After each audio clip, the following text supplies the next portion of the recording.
On 28th March, Prime Minister Narendra Modi announced the setting up of the PM Cares Fund.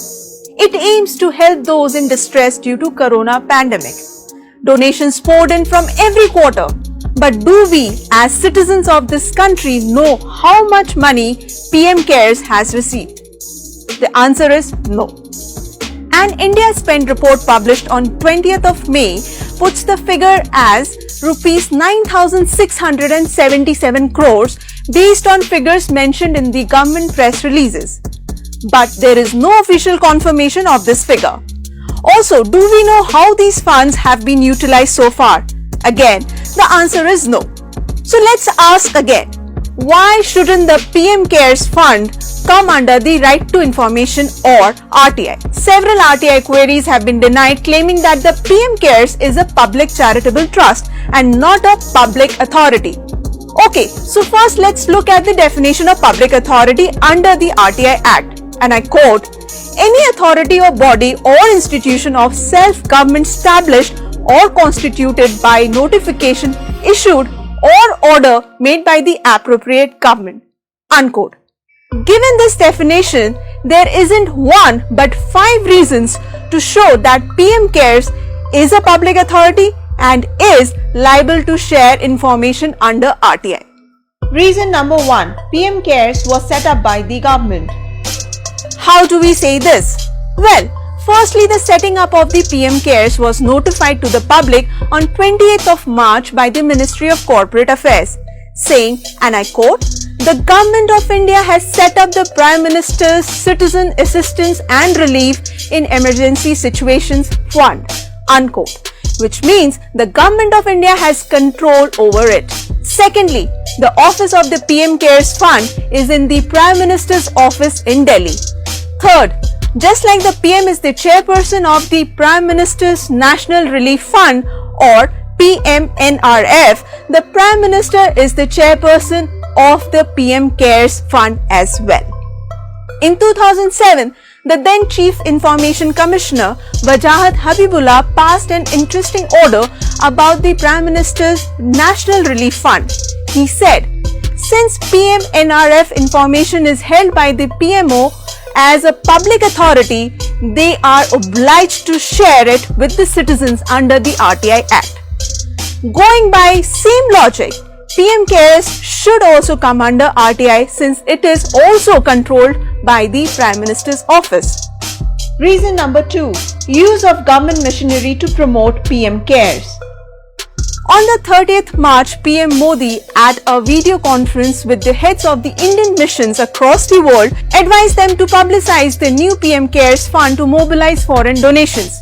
The question is, can government officials and government missionaries be used to publicize PM Cares if it is only a charitable trust? Take a look at what transparency activist retired Commodore Lokesh Batra found out from the Indian High Commission in Singapore, that the Singapore government refused to allow official channels to promote PM Cares as it is called itself a charitable trust, while the Indian Embassy in Moscow told Batra in an RTI reply that PM Cares was given publicity on the embassy's website and social media pages.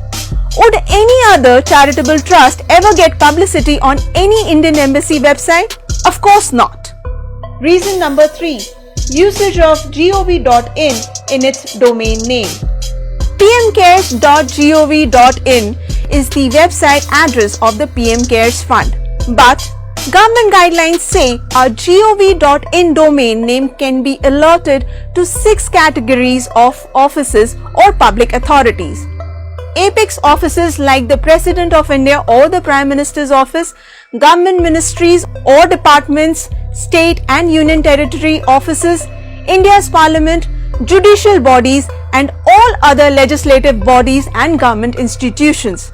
So how did PM Cares manage to get a gov.in domain name when it does not fall under any of these categories? Reason number 4. Tax exemption relief to PM Cares donations. On 31st March, just 2 days after PM Cares was announced, a government ordinance amended provisions of the Income Tax Act. As a result, a donation made to the PM Cares Fund would be eligible for 100% tax deduction. This was clear use of government machinery to promote PM Cares. Reason number 5. PM Cares is eligible for CSR funds. Just a day after the launch of PM Cares, the Ministry of Corporate Affairs issued a notification saying, and I quote, "Any contribution made by a company to the PM Cares Fund shall qualify as Corporate Social Responsibility or CSR." Unquote. After that, several public sector units or PSUs did donate huge amounts to PM Cares. For instance, Power Finance Corporation donated Rs 200 crore. Multiple public sector banks and enterprises under the Finance Ministry together donated over 200 crores as CSR funds to PM Cares. Now we know PSUs come under RTI and are liable to share information under RTI. In that case, why not PM Cares? Former Chief Information Commissioner Wajahat Habibullah even told the Quint, and I quote, "Whether PM Cares come under RTI or not, any contribution to PM Cares by PSUs does come under the RTI." Unquote. The fact is, several ministries and government departments have contributed to PM Cares. The Ministry of Defence contributed one-day salary of all its employees, roughly Rs 500 crores. Steel PSUs also contributed 500 crores. This is public money, all of it.